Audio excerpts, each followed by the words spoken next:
Tanah itu kan aset paling penting ya buat para petani. Tapi, gimana kalau biaya untuk merawat aset itu justru malah bikin kantong kita bolong?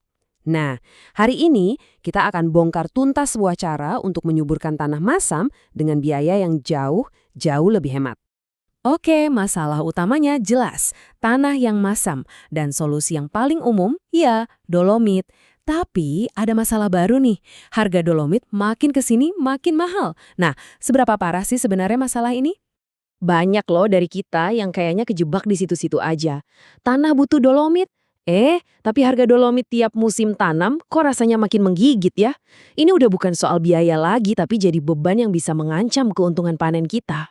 Coba deh bayangin, buat lahan, katakanlah 1/4 hektar aja, Anda bisa jadi harus keluar uang Rp600.000. Dan itu cuma buat netralin tanah loh, belum biaya-biaya lain. Itu kan uang yang harusnya bisa dipakai buat beli benih bagus atau pupuk yang lebih berkualitas. Gede banget angkanya.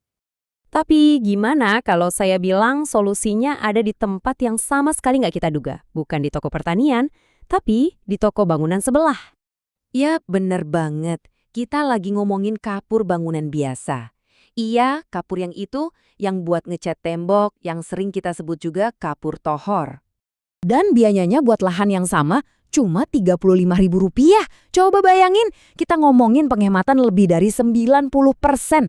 Ini bukan sekedar hemat, ini benar-benar bisa mengubah cara kita ngitung untung rugi di pertanian. Oke, pasti pada nanya, kok bisa sih? Nah, biar nggak penasaran, ayo kita bedah barang-barang dari sisi ilmiahnya. Gini, anggap aja kapur bangunan itu kayak tim medis darurat buat tanah Anda. Begitu kena air, dia langsung jadi super basah, pH-nya bisa sampai 12. Makanya dia ampuh banget buat netralin tanah yang kelewat masam, dan efeknya tepat lagi. Jadi, intinya gini nih perbedaannya. Kapur bangunan itu tugasnya satu, ngasih kalsium dan naikin pH secepat kilat. Nah, kalau dolomit, dia itu kayak paket 2 in 1. Dia ngasih kalsium plus magnesium. Yang kita tahu juga penting banget buat tanaman, terutama buat fotosintesis.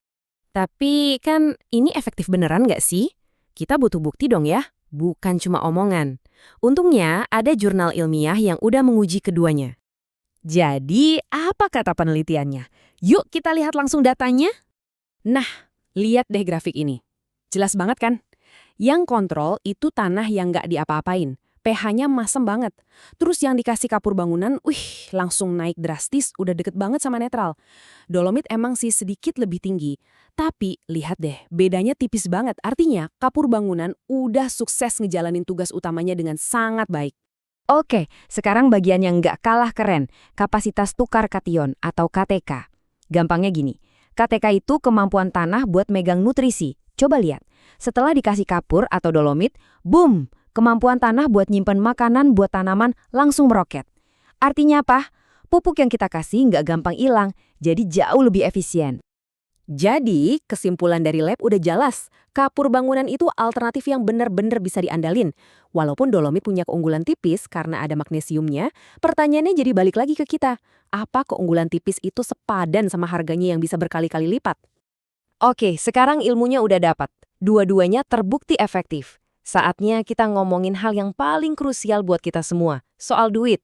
Mana yang paling ramah di kantong? Kita lihat lagi ya angkanya biar jelas. Dolomit, Rp600.000. Kapur bangunan, Rp35.000. Selisihnya, Rp565.000 untuk lahan yang sama loh. Ini angka yang, gede banget. Tapi tunggu dulu. Biaya material itu baru satu bagian dari cerita. Buat banyak petani, apalagi yang lokasinya agak jauh di pelosok, ada biaya-biaya lain yang sering gak kelihatan. Coba deh kita pikirin bareng-bareng.